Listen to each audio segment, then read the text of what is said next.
Pastor Cordeiro, a pergunta diz o seguinte: ouço muitas pessoas falarem que passaram por experiências de quase morte e que depois voltaram para contar que existe vida após a morte. Geralmente são pessoas incrédulas que depois se tornaram crédulas e às vezes até escrevem livros contando essas experiências. Como entender estes casos à luz da Bíblia? Será que Lúcifer será capaz de tomar a mente da pessoa e persuadi-la? Bom, vou começar pelo fim. Que Lúcifer pode tomar a mente das pessoas e persuadi-las, isso é um facto. E não é preciso a pessoa estar endemoninhada para muitas vezes Lúcifer conseguir o controle sobre a mente de alguns indivíduos. É evidente que digamos, Satanás só toma conta de nós quando nós deixamos, quando nós fazemos a sua vontade, porque nós somos servos daquele a quem obedecemos. Esse é um princípio bíblico. Portanto, se nós obedecemos a Cristo, somos servos de Cristo. Se obedecemos a Satanás, somos servos de Satanás. E quanto mais nós obedecemos a Satanás, mais ele tem poder sobre nós. Portanto, há aqui vários gradientes de possessão demoníaca. Normalmente, quando se fala da possessão demoníaca, é quando a pessoa já está, digamos, quase completamente possuída por Satanás. Enfim, não quero atrever-me a dizer se está possuída a 80%, a 90%, não sabemos, ninguém sabe. Mas o que é certo é que aquelas pessoas que estão endemoninhadas, pois bem, aí o grau de possessão é muito elevado. A Bíblia diz, por exemplo, que o maligno entrou em Judas, não é? Exatamente. Mas aí entrou a 100%. Porquê? Porque o Espírito Santo se retirou dele. Aliás, quando o Espírito Santo se retira de alguém, então essa pessoa fica 100% possessa por Satanás. Enquanto o Espírito Santo não se retira completamente, pois bem, a pessoa pode estar possessa a 50%, a 60%, enfim, coisas que nós nunca conseguiremos quantificar. Mas há maior ou menor grau de possessão. Agora, há pessoas que podem, por exemplo, eu acredito que aqueles que acreditam na teoria da evolução, a teoria da evolução é uma forma de possessão mental. As pessoas que acreditam que nós viemos portanto, pessoas que assimilaram determinadas teorias falsas na sua mente, isso é uma forma de possessão.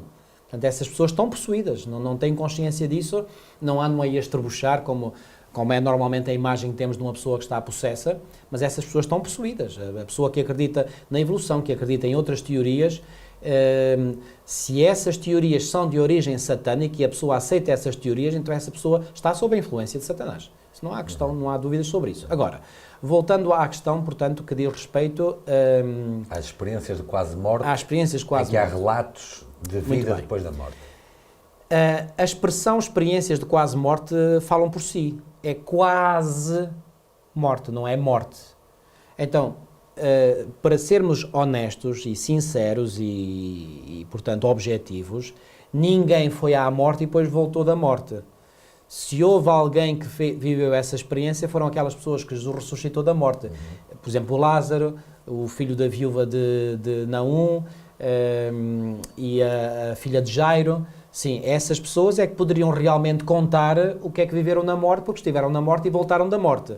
Agora, essas experiências que essas pessoas contam não são experiências de pessoas que regressaram da morte, elas nunca entraram na morte. Ou seja, um quase morto é um vivo. É o vivo, exatamente, para todos os efeitos, não é?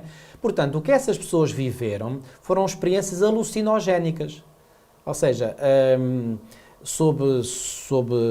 reparem, existem experiências que foram feitas em que pessoas que estavam, por exemplo, em coma, viveram alucinações muito semelhantes às alucinações.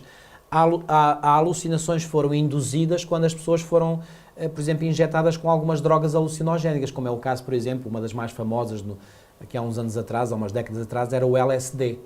O LSD é uma droga que quando a pessoa, portanto, toma LSD, tem alucinações. E as pessoas que receberam LSD tinham alucinações muito semelhantes a essas alucinações que se pensa que são quase morte, ok? Ora bem, por exemplo, uma muito falada, muito badalada, é, por exemplo, alguém que está, portanto, sob a marquesa num bloco operatório e está para ser operada e, portanto, está para acordar da anestesia. Reparem, essa pessoa não está perto da morte.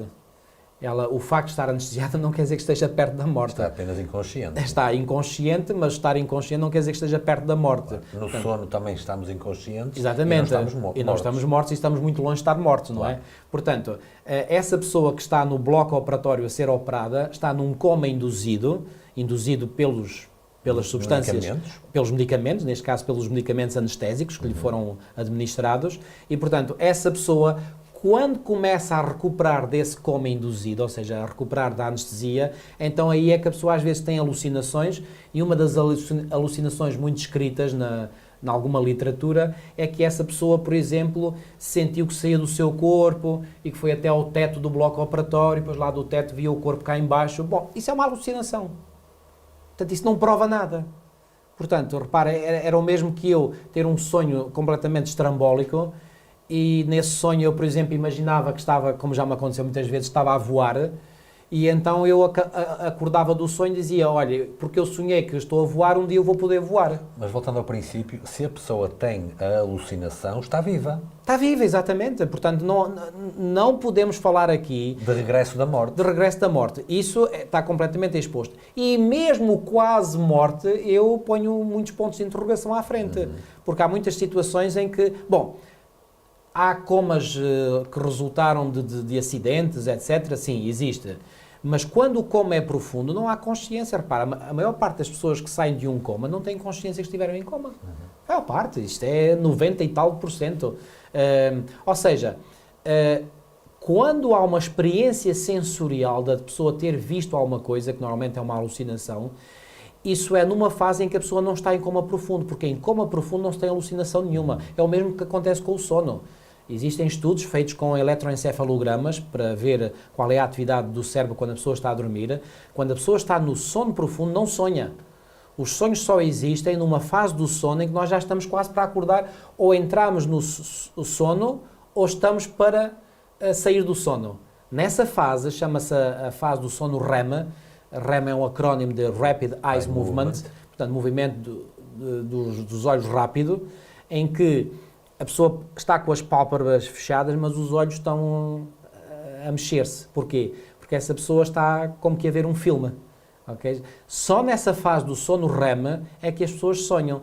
Da mesma forma, só numa fase de um semicoma é que as pessoas têm alucinações. Portanto, esse quase morte deixa muito a desejar. Agora, isso, claro, serve os intentos de quem quer provar o seu argumento de que existe uma vida após a morte. E servem-se disso para isso. A minha última observação ia ser essa. Dizer mais do que isto teria que ser que, de acordo com a Bíblia, na morte não há consciência alguma e não há regresso da morte ao mundo dos vivos, a não ser com efeito da ressurreição que a Bíblia prevê em diferentes circunstâncias. Exatamente. E ocasiões. Filipe, se me permites, não quer demais nós citarmos aquele texto de Eclesiastes, no capítulo 9, exatamente, que diz isto, portanto, é muito claro. Porque os vivos sabem que hão de morrer, ou seja, os vivos têm consciência do que, inclusivamente, de que a morte os espera, mas os mortos não sabem coisa nenhuma. Nem tão pouco terão eles recompensa, porque a sua memória jaz no esquecimento. O que é que aqui o autor bíblico quer dizer com memória? A parte cognitiva, a nossa parte, o nosso pensamento, o nosso raciocínio acabou. Simplesmente foi desligado. Ou seja, tendo em conta o enunciado da pergunta, nenhum morto volta para contar a história. Nenhum morto, porque simplesmente não há regresso da morte, a não ser pela intervenção sobrenatural de Deus, porque o diabo não tem poder para ressuscitar ninguém, a não ser pela intervenção sobrenatural de Deus ao ressuscitar alguém da morte. A não ser pela intervenção sobrenatural de Deus, ninguém regressa da morte. Quando morre, morreu, acabou. E, portanto, os mortos não sabem coisa nenhuma. Amor, ódio e inveja, ou seja, a sua parte sentimental, emocional, etc., para eles já apareceram.